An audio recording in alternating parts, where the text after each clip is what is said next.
Hello friends, मैं रवि वर्मा आप लोगों को एराइज एडुकेयर फैमिली में स्वागत करता हूं। आज हम लोग मॉडर्न हिस्ट्री के एक बेहद ही इम्पॉर्टेंट टॉपिक पर बात करने जा रहे हैं। इसका शीर्षक है भारतीय राष्ट्रीय कांग्रेस।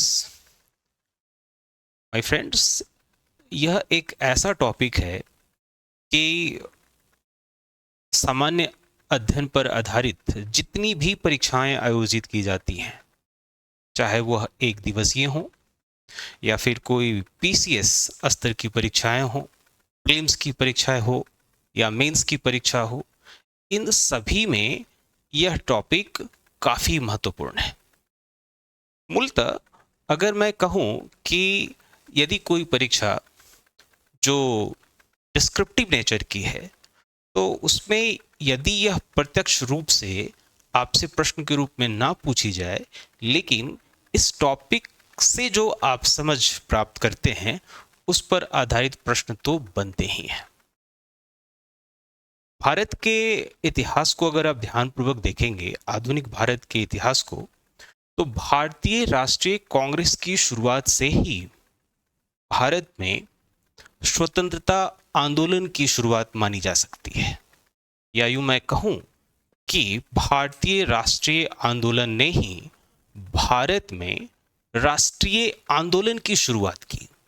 स्वतंत्रता की प्राप्ति की तरफ हम लोगों ने एक संस्थागत विकास को किया और धीरे धीरे स्वतंत्रता की ओर हम लोग आगे बढ़े। मूलतः भारतीय राष्ट्रीय कांग्रेस की जो शुरुआत है, यह भारत की स्वतंत्रता की लड़ाई का पहला कदम था। मूलतः जो हमने एक, अगर मैं आपसे एक सामान्य रूप से वर्षवार इसकी व्याख्या करने की कोशिश करूं कि 1885 से लेकर 1947 तक जो स्वतंत्रता के लिए हमने प्रयास किए थे, उसमें यह सबसे पहला कदम था, जिसे आप कह सकते हैं कि ये उदारवादी लोगों के द्वारा किया गया यह प्रयास था। या इस दौरान जितने भी सिलसिलेवार ढंग से जो कदम उठाए गए, उन्हें अगर मैं बिंदुवार आपके सामने रखूं, तो सबसे पहला जो चरण होगा वह उदारवादी चरण होगा। यह उदारवादी चरण 1885 से लेकर 1885 से लेकर 1905 ईस्वी तक माना जा सकता है। ठीक है। फिर दूसरा जो कह सकते हैं कि भारतीय राष्ट्रीय कांग्रेस ने जो यहां तक प्रयास किए और इसके बाद यहाँ के स्वतंत्रता सेनानियों में या भारतीय जनमानस में एक राष्ट्रबोध उत्पन्न हुआ, और इसके प्रत्युत्तर में लोगों ने अपनी कार्यशैली में बदलाव किया या स्वतंत्रता प्राप्ति को लेकर उन्होंने एक अलग प्रयास किए, और यह उदारवादी चरण आगे जाकर थोड़ी गर्म पंथ की ओर आगे बढ़ेगा। फिर आपको क्रांतिकारी चरण मिलेगा, जिसमें बहुत सारे लोग, बहुत सारे स्वतंत्रता सेनानी थोड़ी कह सकते हैं हिंसात्मक तरीके से भी लोगों का विरोध करते हैं, जिसमें भगत सिंह, सुखदेव, राजगुरु, चंद्रशेखर आजाद जैसे लोगों का नाम आएगा। फिर आएगा गांधीवादी युग। तो कुल मिलाकर अगर आप भारत की स्वतंत्रता आंदोलन को समझना चाहते हैं, तो भारतीय राष्ट्रीय कांग्रेस उसमें पहली पहली सीढ़ी है। अगर आप भारतीय राष्ट्रीय कांग्रेस को नहीं समझेंगे, तो जाहिर सी बात है इसके आगे कैसे कदम उठाए गए इसके बारे में भी आप नहीं समझ पाएंगे। ठीक है। तो भारतीय राष्ट्रीय कांग्रेस की शुरुआत कैसे हुई, इसमें जो पहला टॉपिक मैंने लिया है कि भारतीय राष्ट्रीय कांग्रेस की स्थापना की पृष्ठभूमि क्या है, इस पे मैं थोड़ी बातचीत करना चाहता हूं। देखिए, कोई भी घटनाक्रम अकेले नहीं होता है, स्वतंत्र रूप से उसका कोई अस्तित्व नहीं होता है। किसी भी घटनाक्रम से पूर्व में भी कुछ ना कुछ बातें होती हैं। भारत के इतिहास को लेकर भी बात की जाए, तो भारतीय राष्ट्रीय कांग्रेस की आखिर जरूरत क्यों पड़ी? भारतीय राष्ट्रीय कांग्रेस क्यों ऐसा लगा कि एक संस्था के रूप में होना चाहिए, और हम अंग्रेजों के विरोध में क्यों यहां तक पहुंचे? तो इसकी पृष्ठभूमि क्या है? आप पहले यह समझिए कि 1885 ईस्वी में आईएनसी की स्थापना हुई थी, तो उसके पहले के घटनाक्रम क्या क्या थे भारत में, इसके पहले की घटनाक्रम क्या था। तो अगर मैं सबसे महत्वपूर्ण वर्ष आपको रिकॉल कराना चाहूं तो वह है 1857 ईस्वी। अब यहाँ से तो किसी भी पीसीएस में, खास करके बिहार लोक सेवा आयोग को लेकर देखा जाए तो हर दूसरे वर्ष यहाँ से प्रत्यक्ष रूप से प्रश्न पूछ दिए जाते हैं। 1857 की क्रांति, ठीक है। 1857 की क्रांति से भी पहले 1855-56 में भी विद्रोह हुआ था। लेकिन इस दोनों ही क्रांति की प्रवृत्ति अगर आप देखेंगे तो इसमें हथियार उठाकर अंग्रेजों का भारतीयों ने विरोध किया था। लेकिन इस हथियार बंद जो आंदोलन हुए या विरोध हुआ, इससे कोई बहुत विशेष फायदा नहीं पहुंचा था।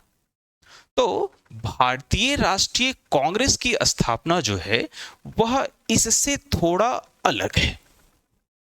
1857 की क्रांति के बारे में वीडी सावरकर ने कहा कि यह प्रथम स्वतंत्रता संग्राम था, प्रथम स्वतंत्रता संग्राम। हालांकि अलग अलग इतिहासकार ने इसे अलग अलग तरीके से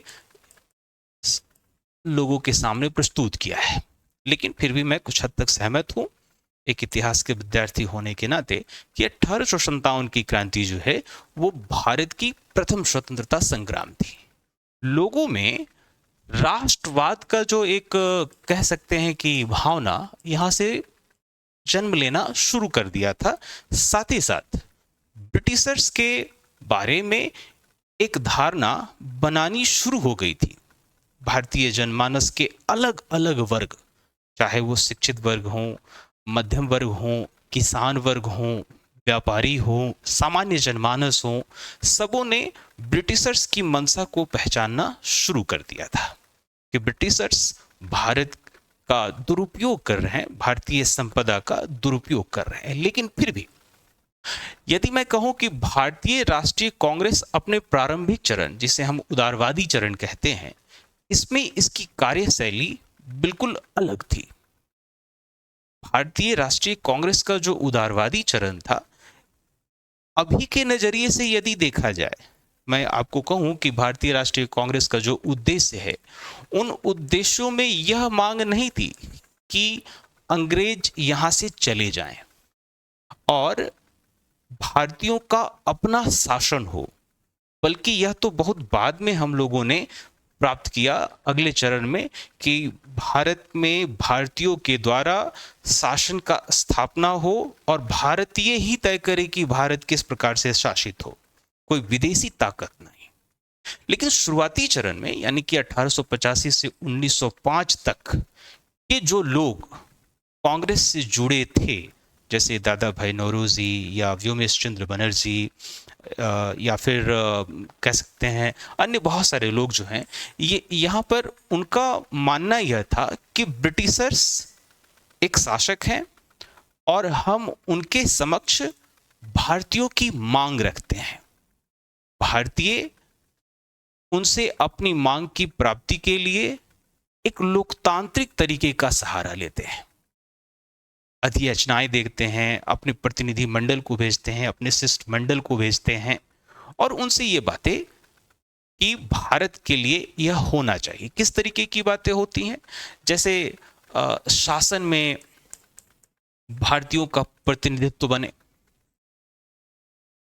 यहाँ के जो सिविल सर्वेंट हैं, जो उस समय जो आईसीएस की शुरुआत हुई थी, उस सिविल सर्वेंट में भारतीय भी शामिल हो सकें। जो परीक्षाएं पहले सिर्फ लंदन में आयोजित की जाती थीं, इंग्लैंड में उसे भारत में भी आयोजित की जाए।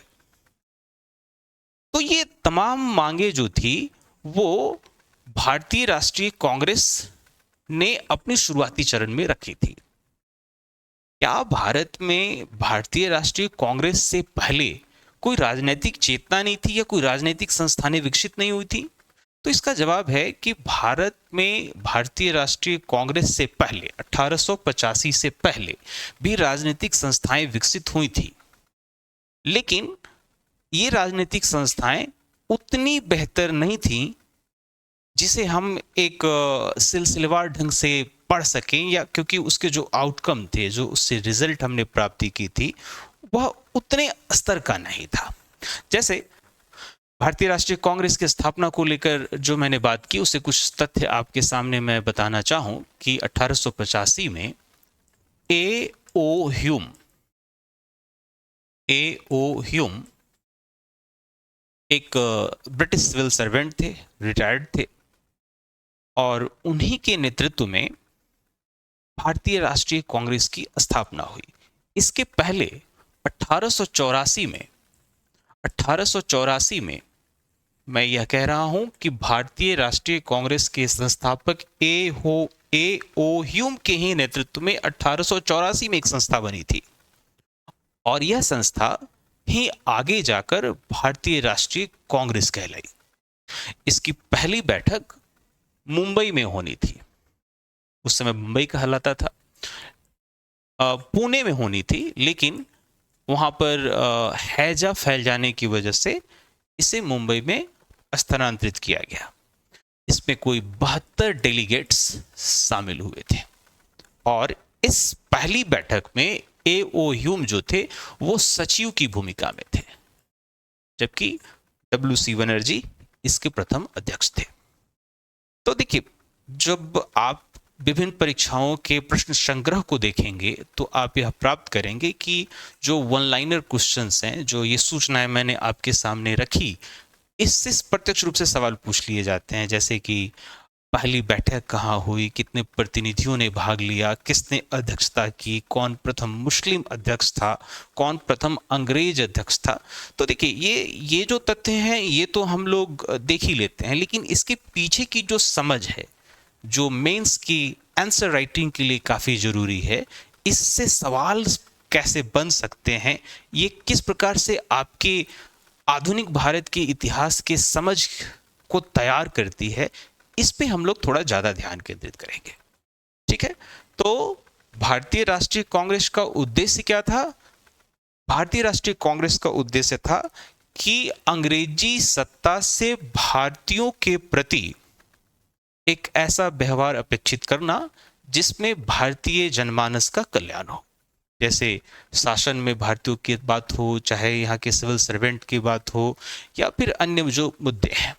भारतीय राष्ट्रीय कांग्रेस की स्थापना से पूर्व जो राजनीतिक संस्थाएं थीं, उनका भी विकास हुआ था, और भारत के अलग अलग हिस्सों में हुआ था। जैसे बंगाल में भी हुआ, बंबई में हुआ, मद्रास में हुआ, और भारत के बाहर लंदन में भी हुआ। एक सदस्य हैं जो नरमपंथी विचारधारा के सबसे अच्छे व्यक्तियों में से एक, या सबसे बड़े व्यक्तियों में से एक, नाम दादा भाई नौरोजी का। दादा भाई नौरोजी आपको पता होना चाहिए, जिसे great grand old man of India भी कहा जाता है। इन्होंने भारतीय अर्थव्यवस्था जो इस दौरान अंग्रेजों के शासनकाल में बनी थी, उसके ऊपर उन्होंने काफ़ी शानदार किताबें लिखी थीं। कितनी दफ़ा यह किताब के नाम भी पूछ दिए जाते हैं।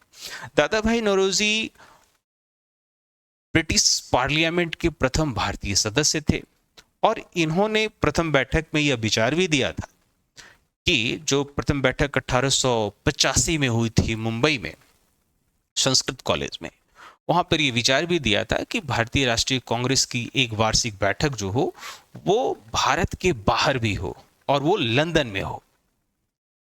और उन्होंने वहां पर एक संस्था भी विकास किया था, जिस संस्था का उद्देश्य था कि भारत से बाहर रह रहे भारतीयों को कैसे भारत के प्रति जागरूक किया जा सके, भारत में राष्ट्रवाद की भावना को लेकर कैसे एक प्रयास किया जाए। अगर मैं कहूं, भारतीय राष्ट्रीय कांग्रेस की एक उद्देश्य यह भी था कि भारतीयों में राष्ट्रवाद का भावना भी क्या किया जाए, उसे भी तैयार किया जाए। आपको ये जो मैं अलग अलग चरण बता रहा हूँ, उदारवादी चरण, या फिर गर्मपंथ, या फिर क्रांतिकारी या गांधीवादी युग, ये सभी अचानक से लोगों के बीच उत्पन्न हुए भाव नहीं थे, बल्कि भारतीय राष्ट्रीय कांग्रेस के प्रतिवर्ष किए गए प्रयास के फलस्वरूप ही लोगों में यह भावना हुई थी।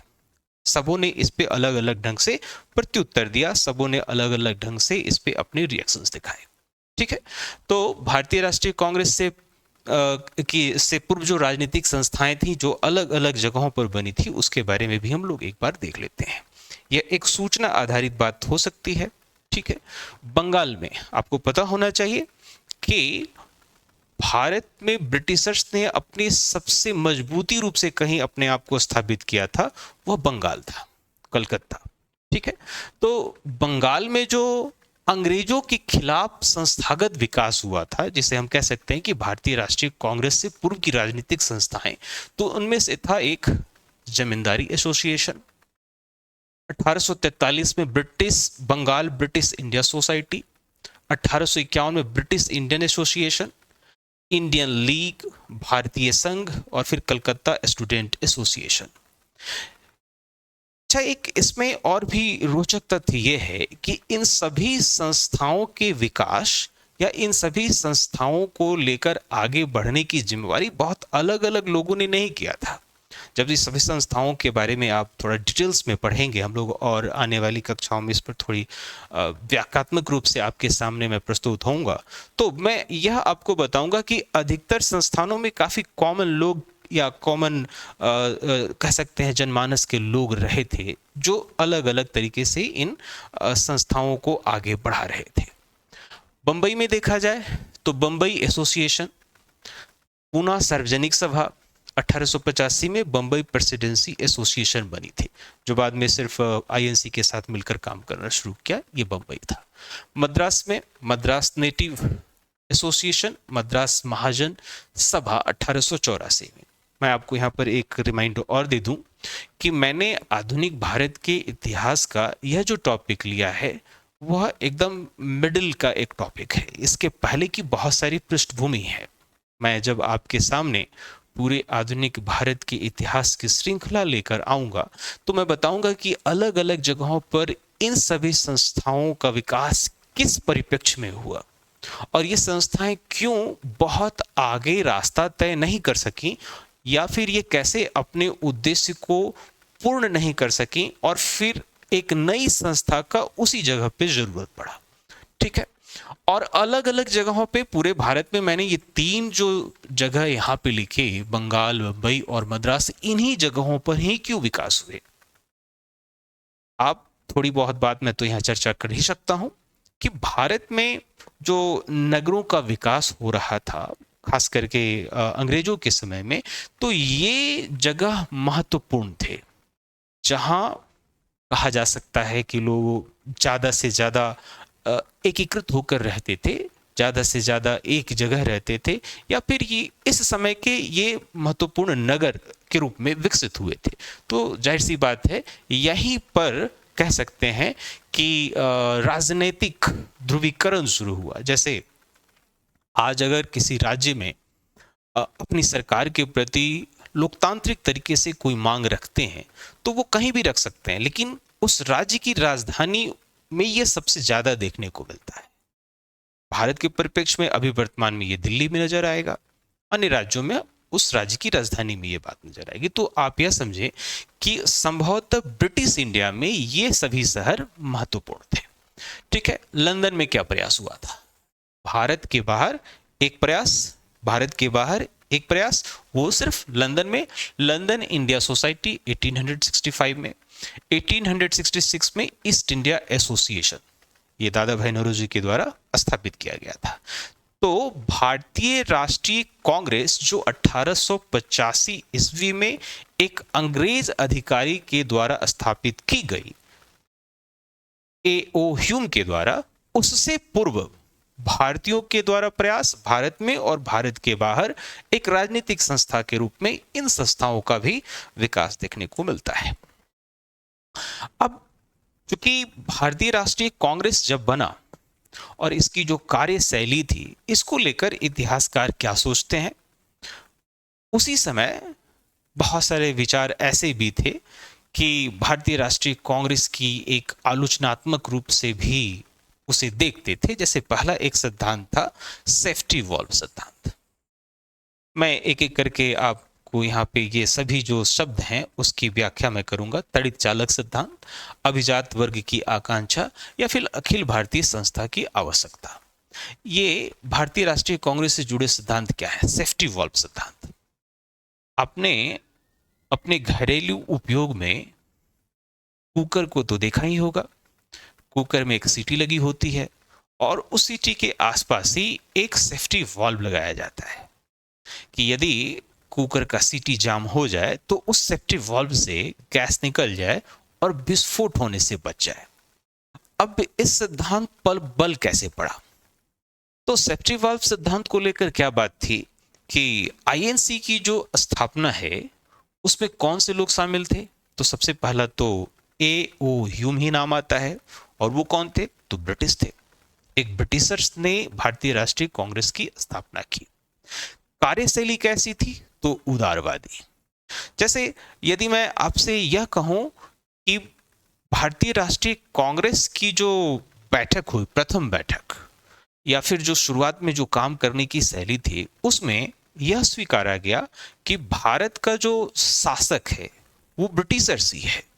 यानी प्रथम बैठक के अंत में ए ओ ह्यूम ने ब्रिटिश साम्राज्य की उस समय भरपूर प्रशंसा की।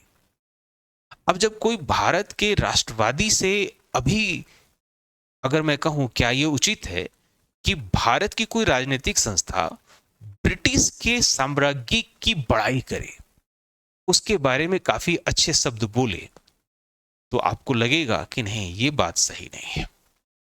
संभवतः एक ऐसी संस्था जो भारत के लिए काम करना चाहती हो, वो भला ब्रिटिशर्स की बड़ाई क्यों करे? एक दूसरा, भारत में ब्रिटिशर्स रहें, यह बात हमने कही, यानी कि भारतीय राष्ट्रीय कांग्रेस के शुरुआती चरण के लोग थे, वह यह कह रहे थे कि भारत की जो राजनीतिक व्यवस्था हो उसमें भारत का प्रतिनिधित्व बने। कैसे? चाहे वो केंद्र स्तर पर हो, चाहे राज्य स्तर पर जो विधानमंडल हैं उसमें भारतीयों को भी जगह दिया जाए। इनकी मांगे यह नहीं थी कि भारतीयों को ही जगह दिया जाए, ब्रिटिशर्स को जगह नहीं दिया जाए, बल्कि यह मांग थी कि ब्रिटिश भी रहें लेकिन उसमें भारतीय प्रतिनिधित्व का जो अनुपात है वह बढ़े। तो कुछ ऐसी जो मांगे थी, उससे यह सिद्धांत पर बल देता है कि कहीं ऐसा तो नहीं था कि जो 1857 की जो क्रांति हुई थी, एक जन क्रांति हुई थी, उस जन क्रांति में हर व्यक्ति हथियारबंद हो गया था, अलग अलग जगहों पर खास करके आप कह सकते हैं ब्रिटिशर्स के ऊपर टूट पड़े थे। तो अचानक से ऐसा दृश्य उत्पन्न ना हो तो एक राजनीतिक संस्था का विकास कर दिया जाए। इतिहासकारों में ऐसा एक मत है, लेकिन अंततः जब आप इसकी आलोचनात्मक व्याख्या करेंगे, विश्लेषण करेंगे, तो आप यह पाएंगे कि यह सिद्धांत बिल्कुल से सही सिद्धांत नहीं था। यह सोचना कि भारतीय राष्ट्रीय कांग्रेस की जो कार्यशैली है वो ब्रिटिशर्स के हित में ज्यादा थी, ऐसा प्रतीत तो नहीं होता है। इसको लेकर आप अन्य व्याख्यात्मक तरीके से देखने का प्रयास करें तो हम एक संस्था के रूप में विकास कर रहे थे। आज जब हमारा दृष्टिकोण होता है तो हम एक कंक्लूजन के बाद उस दृष्टिकोण को देखते हैं। अगर आप इतिहास को समझना चाहते हैं, जिस कालखंड में यह बातें हो रही होती हैं, उस कालखंड के दृष्टिकोण से यदि आप देखेंगे तब आपको पता चलेगा कि वह कदम जो भी उस समय उठाए गए थे उस समय की परिस्थिति वश सही थे।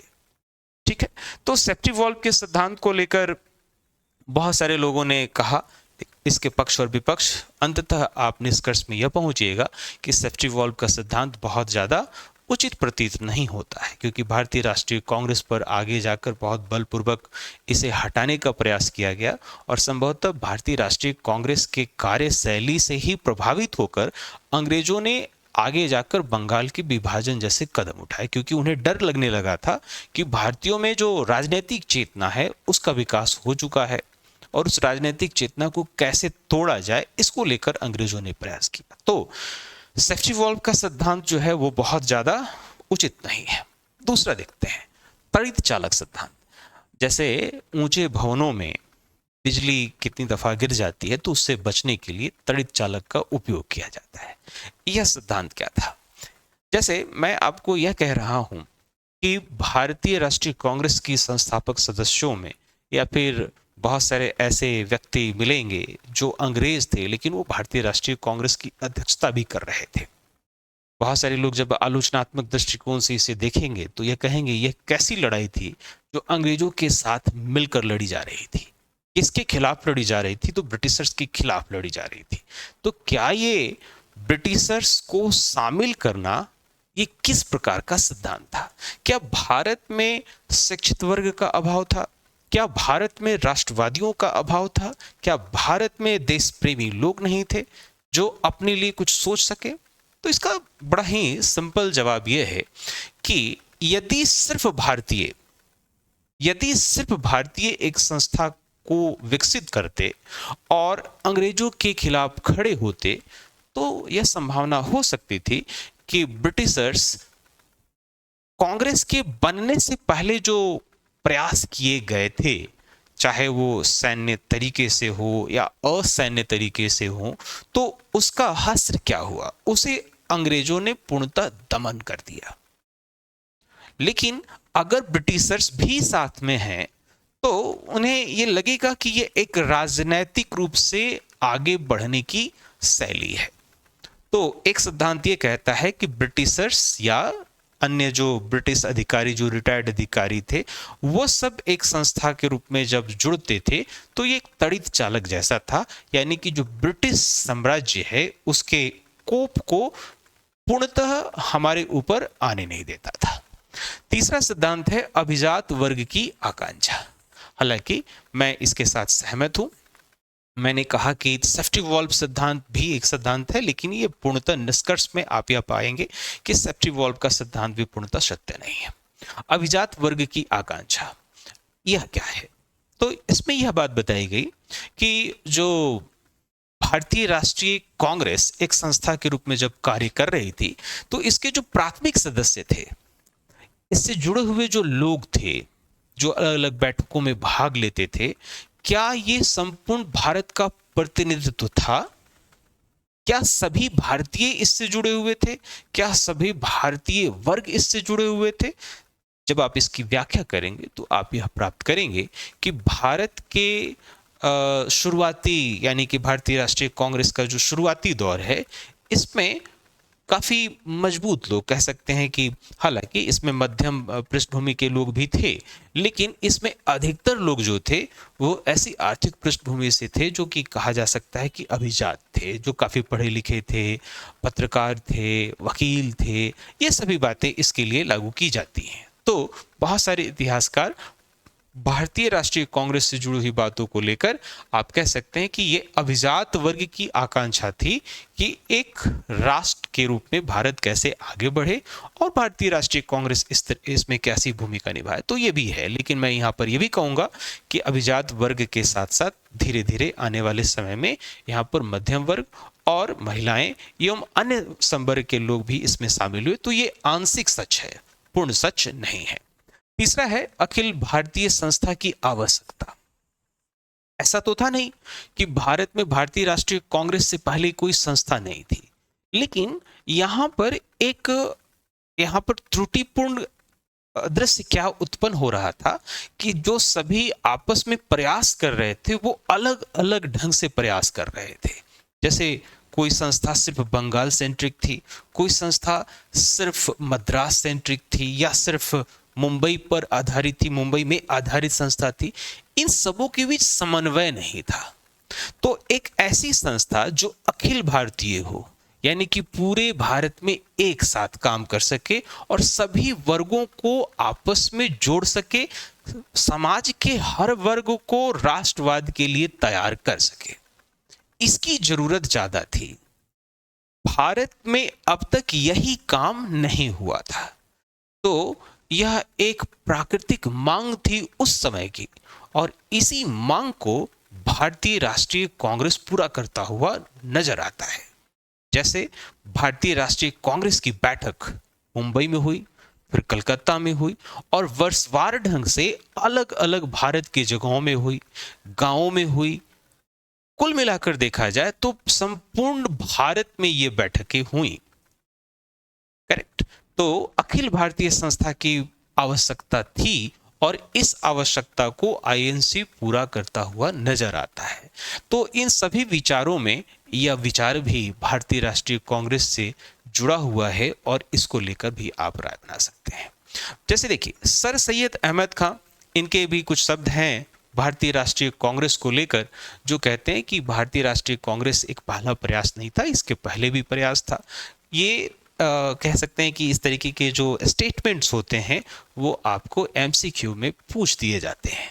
मैंने बहुत सारे जो यहाँ पर सूचनाएं अभी आने वाले स्लाइड्स में आपको देखने को मिलेगा, ये सूचनाएं समझ पर आधारित तो हैं ही, लेकिन आपकी समझ विकसित तो करेंगे ही, लेकिन एमसीक्यू परीक्षाओं के लिए आपके सामने सूचनाएं रखेंगी और इन सूचनाओं से कितनी दफा प्रत्यक्ष रूप से खास करके प्रीलिम्स में या फिर जो भी एमसीक्यू परीक्षाएं होती हैं उसमें तो पूछ ही दिए जाते हैं।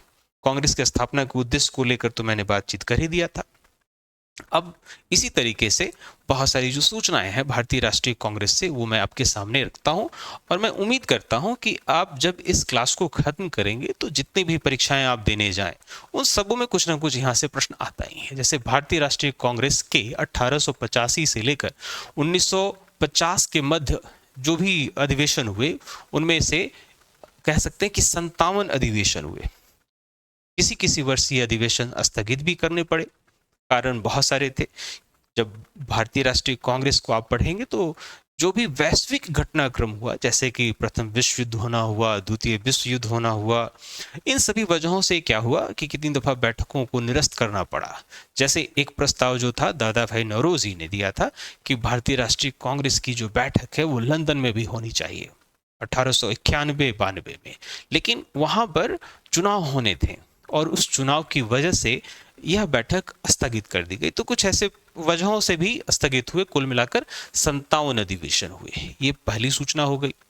आईएनसी के जो पहले 4 अध्यक्ष थे, ईसाई, पारसी, मुस्लिम और अंग्रेज।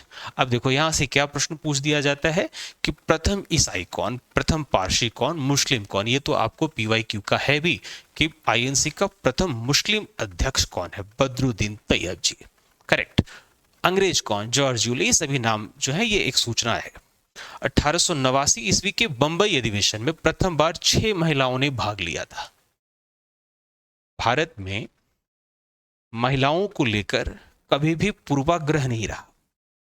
ये तो मैं मानता हूं एक इतिहास के विद्यार्थी होने के नाते कि पश्चिमी सोच है जो भारत को निम्नतर आंकती है।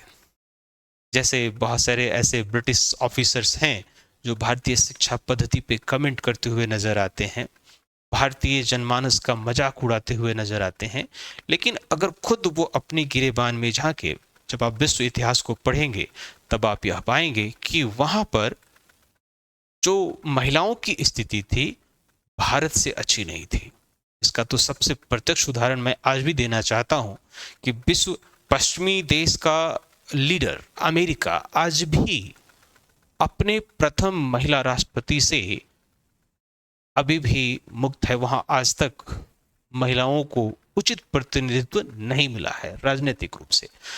तो 1889 ईस्वी में बंबई के अधिवेशन में प्रथम 6 महिलाओं ने भाग लिया था। कदम्बनी गांगुली, कदम्बनी गांगुली जो है वो भारत की प्रथम स्नातक पास महिला है। पंडित रमाबाई रनाडे, विद्यागिरी नीलकंठ, श्रीमती निकंब और स्वर्ण कुमारी घोषाल। तो कितनी दफा ये परीक्षाओं में ये भी सूचना आ जाता है। मैं आपको जो अभी वर्ग में अभी की क्लास में मैं बता रहा हूँ वो कुछ सूचनाएं मैं बता रहा हूँ। मैं मॉडर्न हिस्ट्री से जुड़े हुए जितने भी तथ्य हैं उसका एक सिलसिलेवार प्रस्तुतिकरण जल्दी लेकर आऊंगा। 1890 ईस्वी में कलकत्ता अधिवेशन को कदम्बनी गांगुली ने संबोधित किया था, जो कांग्रेस की किसी अधिवेशन को संबोधित करने वाली पहली महिला थी। प्रश्न पूछ दिए जाते हैं और कितनी दफा तो हम छोटी सी गलती कर देते हैं। जब आप प्रश्न को ध्यानपूर्वक नहीं पढ़ते तो ऐसी गलतियां हो जाती है। जैसे एक प्रश्न पूछा जाता है कि भारतीय राष्ट्रीय कांग्रेस की पहली महिला अध्यक्ष कौन थी। अब यहां पर पहली महिला अध्यक्ष, भारतीय पहली महिला अध्यक्ष का उत्तर अलग हो जाएगा और प्रथम महिला अध्यक्ष का उत्तर अलग हो जाएगा, और पहली अध्यक्षता नहीं है बल्कि संबोधन है तो इसका अलग हो जाएगा। ठीक है। 1891 ईस्वी में हुए अधिवेशन की अध्यक्षता पहली बार किसी हिंदू ने की थी। पी आनंद चारलू। यहां पे भी कितनी दफा कंफ्यूजन होता है ना। और यहीं पर क्या हुआ कि कांग्रेस के नाम में राष्ट्रीय शब्द जोड़ा गया, भारतीय राष्ट्रीय कांग्रेस। ठीक है। आईएनसी के 5 विदेशी अध्यक्ष कौन कौन थे? तो जॉर्ज यूल थे जो इलाहाबाद में थे 1888 ईस्वी में, विलियम बैडरबर्न बंबई में, अल्फ्रेड वैब 1894 में मद्रास में, हेनरी कार्टन बंबई में, विलियम वर्डबर्न इलाहाबाद में और एनी बेसेंट कलकत्ता में। ये प्रथम महिला थी। एनी बेसेंट कौन थी? प्रथम महिला थी। तो अब जब आप ये नाम पढ़ेंगे तब आपको फिर वो उद्देश्य समझ में आएगा, या फिर जो कांग्रेस के प्रति लोगों का एक नज़रिया है वह समझ में आएगा कि कांग्रेस को लेकर लोग ये धारणा बनाए कि ये सेफ्टी वाल्व का सिद्धांत तो नहीं है, या तड़ित चालक वाला जो सिद्धांत है वो नहीं है। इससे आपको ज़्यादा नज़दीक समझ में आएगा। 1893 ईस्वी लाहौर अधिवेशन में दादा भाई नौरोजी की अध्यक्षता में सिविल सेवा परीक्षा भारत में आयोजित करने की मांग की गई थी। इसके पहले कहाँ था? इसके पहले सिर्फ लंदन में ये परीक्षाएं आयोजित की जाती थी, और जो उम्र था वो 19 से 23 करने की मांग की गई थी। 19 से 23 वर्ष जो है वो मांग की गई थी। 1896 ईस्वी में कलकत्ता में हुआ रहमतुल्लाह सयानी, और यहीं पर वंदे मातरम को पहली बार गाया गया था। 1901 ईस्वी में कलकत्ता अधिवेशन में पहली बार गांधी जी शामिल हुए थे, और ये बहुत ही इंटरेस्टिंग फैक्ट है क्योंकि महात्मा गांधी जो थे, ये सर्वविदित है कि 1893 ईस्वी में ये भारत से बाहर दक्षिण अफ्रीका गए थे। एक व्यापारी दादा अब्दुल्ला के बुलाने पर दक्षिण अफ्रीका गए थे, और 9 जनवरी 1915 को वो भारत लौटे थे, और इसी 9 जनवरी को हम लोग अभी भी प्रवासी दिवस मनाते हैं। ये बात आप सर्वविदित है। लेकिन इसके बीच में गांधी जी कलकत्ता अधिवेशन में पहली बार शामिल भी हुए थे। ठीक है। 1906 ईस्वी में कलकत्ता दादा भाई नौरोजी इसकी अध्यक्षता करते हैं। इसी अधिवेशन में स्वराज शब्द का प्रथम उपयोग किया गया था। क्यों? क्योंकि इसके पहले का जो घटना था बंगाल का विभाजन, और उसने भारतीय राष्ट्रीय कांग्रेस के लोगों को प्रेरित किया कि अब स्वराज से काम चलेगा, बल्कि अंग्रेजों के सामने बार बार अधियाचनाएं भेजने, आवेदन देने, अपने शिष्टमंडल को भेजने मात्र से काम नहीं चलेगा। ठीक है। तो ये भी प्रश्न पूछ दिया जाता है। मैं अभी आपके सामने भारतीय राष्ट्रीय कांग्रेस से जुड़े हुए, जो भारतीय राष्ट्रीय कांग्रेस के अलग अलग अधिवेशन हुए हैं, उनसे जुड़े हुए कुछ तथ्यों को सामने रख रहा हूं। ठीक है। 1905 ईस्वी में बनारस में बैठक हुई थी। गोपाल कृष्ण गोखले वंदे मातरम को राष्ट्रगीत के रूप में स्वीकार यहां पर किया गया था। 1911 में कलकत्ता अधिवेशन, पहली बार टैगोर द्वारा लिखित राष्ट्रगान जन गण मन गाया गया था। देखिए, टैगोर मूलतः बहुत ज्यादा कांग्रेस के नजदीक आते हैं 1905 में, जब बंगाल का विभाजन किया जाता है, और बंगाल विभाजन से जो बंगाल के प्रबुद्ध लोग हैं, शिक्षाविद लोग हैं, उनके ऊपर ये गहरा आघात लगता है। उन्हें लगता है कि ये कैसे हो गया कि बंगाल का विभाजन हो गया। भारतीय जनमानस में पहली दफा विभाजन का बीज जो है अंग्रेजों ने बोया। ठीक है। और इसके खिलाफ जाकर, यानी बंगाल विभाजन के खिलाफ जाकर टैगोर ने स्वदेशी आंदोलन की शुरुआत की थी। वहां पर जितने लोग थे एक दूसरे की कलाई पर राखी बांधकर अपनी एकता को दिखाया था। लेकिन जो एक बार विभाजन का बीज पड़ गया तो अंग्रेजों ने उसे बार बार उकेरा भी। जैसे 1909 में जो रिफॉर्म हुआ, पार्लियामेंट्री रिफॉर्म जिसे आप कहते हैं, उससे मुस्लिमों के लिए एक अलग प्रतिनिधित्व की बात हुई, और कहीं ना कहीं भारत में यह इस प्रकार से विकसित हुआ कि यह आगे जाकर भारत के विभाजन पर थमा। डॉक्टर राजेंद्र प्रसाद की एक पुस्तक है जिसमें मूलतः उन्होंने भारत के विभाजन के लिए मोहम्मद अली जिन्ना से ज्यादा जिम्मेवार 1905 और 1909 के हुए प्रक्रम को बताया था। ठीक है। 1912 ईस्वी में बांकीपुर, हाँ, अगर आप बिहार से संबंधित परीक्षाओं को देने जा रहे हैं तो ये जो बैठक है उसको एकदम करके जाइए, यहाँ से पूछते हैं। बिहार में 3 बैठकें हुई थी, लेकिन एक बैठक, अब वो एक जो जगह है वो झारखंड में चला गया है, तो 2 बैठकें। 1912 ईस्वी में बांकीपुर RN माधुलकर के अध्यक्षता में हुआ था। एओ ह्यूम को कांग्रेस की तरफ से कांग्रेस के पिता की संज्ञा दी गई थी इसी बैठक में। 1918 ईस्वी में बंबई में हुआ था हसन इमाम। हाँ, ये क्यों महत्वपूर्ण है? तो इनका संबंध बिहार से है। अगर आप बिहार से संबंधित परीक्षाओं को देना चाहते हैं तो यहां से ये नाम जरूर देखें। हसन इमाम ने 1918 में इसकी बैठक की थी। 1922 में गया में, ये दूसरा जगह है जो बिहार से संबंधित है, चित्तरंजन दास ने इसकी अध्यक्षता की थी। यही चित्तरंजन दास जो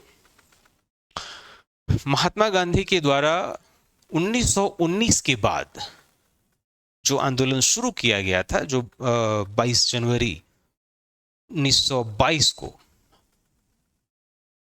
चौरी चौरा हत्याकांड के बाद महात्मा गांधी ने अपने आंदोलन को वापस किया था, तो उसके प्रत्युत्तर में चित्तरंजन दास और मोतीलाल नेहरू ने स्वराज दल की स्थापना की थी, है ना। तो चित्तरंजन दास और मोतीलाल नेहरू, गया अधिवेशन, स्वराज दल की स्थापना यहां से होती है। 1924 महात्मा गांधी एकमात्र बैठक की अध्यक्षता इन्होंने की थी और वो थी 1924, जो कि कर्नाटक के बेलगांव में था। 1925 इसमें प्रथम भारतीय महिला अध्यक्ष बनी, प्रथम भारतीय महिला अध्यक्ष श्रीमती सरोजनी नायडू, ठीक है, जो आगे जाकर उत्तर प्रदेश की राजनीति में बहुत अच्छा करती हैं। इन्हें भारतीय कोकिला भी कहा जाता है। आगे जाकर ये राउंड टेबल कॉन्फ्रेंस में भी भाग लेती हैं, ठीक है। 1926 ईस्वी में गुवाहाटी में होती है। एस श्रीनिवास अयंगर, पहली बार कांग्रेस कार्यकर्ताओं के लिए खादी पहनना अनिवार्य 1926 से किया गया था। मूलतः खादी को राष्ट्रीय आंदोलन से क्यों जोड़ा गया? बड़ा सिंपल सा थॉट है कि हम आर्थिक लड़ाई भी लड़ रहे थे। जैसे आज की डेट में लड़ाई युद्ध के मैदान में सबसे अंतिम चरण में पहुंचता है, उसके पहले हम बहुत तरीके की लड़ाइयां लड़ते हैं। जैसे जो भी आर्थिक प्रतिबंध होते हैं वो किसी भी अर्थव्यवस्था को तोड़ देते हैं, अर्थव्यवस्था को कमजोर कर देते हैं। जैसे एक उदाहरण के तौर पर मैं एक आपके सामने उदाहरण देना चाहता हूं जो हाल फिलहाल चल रहा है। ब्रिक्स देशों ने अपने लिए एक अलग मुद्रा की, ब्रिक्स करेंसी की बात की। इसका प्रत्युत्तर अभी अमेरिका के होने वाले राष्ट्रपति ने दिया चेतावनी के रूप में कि अगर ऐसा हुआ तो बहुत कड़े परिणाम भुगतने होंगे।